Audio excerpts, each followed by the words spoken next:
Et af de steder, hvor man stadig kan se resultatet af stormen Trasen for en lille måned siden, det er i skovene i Sønderjylland.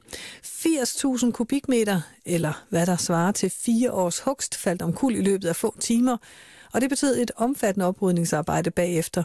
Nu lyder meldingen på, at de stort set alle de officielle veje og stier, de er genåbnet, men nogle af dem, der bruger skovene rigtig meget, det er mountainbike-rytterne.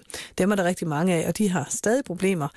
Anton Gundersen Lien, du varslede tidligere her i radioen, at du ville i skoven her til morgen, og du er nået frem. Ja, det er jeg.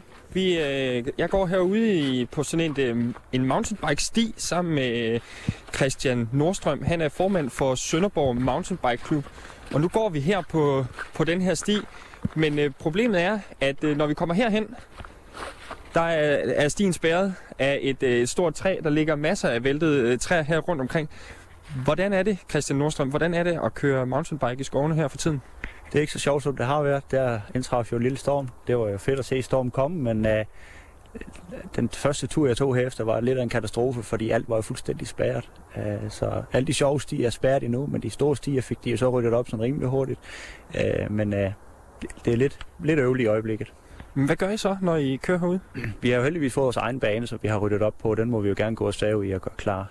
Ellers så kører vi mest på de store stier, men det giver lidt konfrontation med de andre gående. Vi prøver at holde os lidt for os selv, for ikke at skræmme folk. Og det er lidt svært i øjeblikket, fordi det er de stier, der bliver benyttet mindst, som vi bruger. Så det er også dem, der bliver ryddet sidst op. Men kunne det ikke være nok at køre på de store stier der? Ja, det er der nogen, der gør. Vi har jo mange forskellige måder at køre mountainbike på. Personligt er jeg jo mest til, hvis det er lidt udfordrende og lidt teknisk krævende.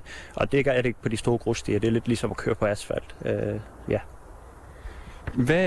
Hvorfor går I så ikke bare i gang med at rydde de andre stier, som ikke er jeres? Ja, altså, vi må tilstå, vi har ikke spurgt, når vi måtte, men vi tænker ikke, at vi får lov til at rende rundt herude og øve selvtægt med en motorsav ved Skovens Husstyrelsen, så det lader vi i første omgang være med.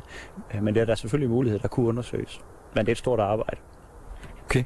Altså, skovridderen her fra Sønderjylland, hun siger til os, at de først regner med at være færdige med oprydningen her til sommer, alt tidligst. Hvad siger du til det? Ja, det kan jeg jo godt forstå. Det er jo en helt vild situation med den storm, der har været. Om vi står og kigger rundt her, så er der jo mere træ, der ligger ned, end der står op. Så vi er jo rigtig trætte af det, men jeg kan jo godt forstå en prioritering, og der er vi jo nok ikke de første, der kommer til.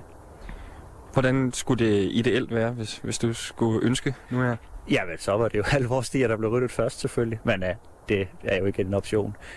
Men ellers så måske vi fik lov selv at save lidt fri hist og pist. Det kunne være fint nok, så vi kunne måske lave nogle ruter til os, som vi lige kunne mærke op og så køre efter i første omgang. Tak for det, Christian Nordstrøm.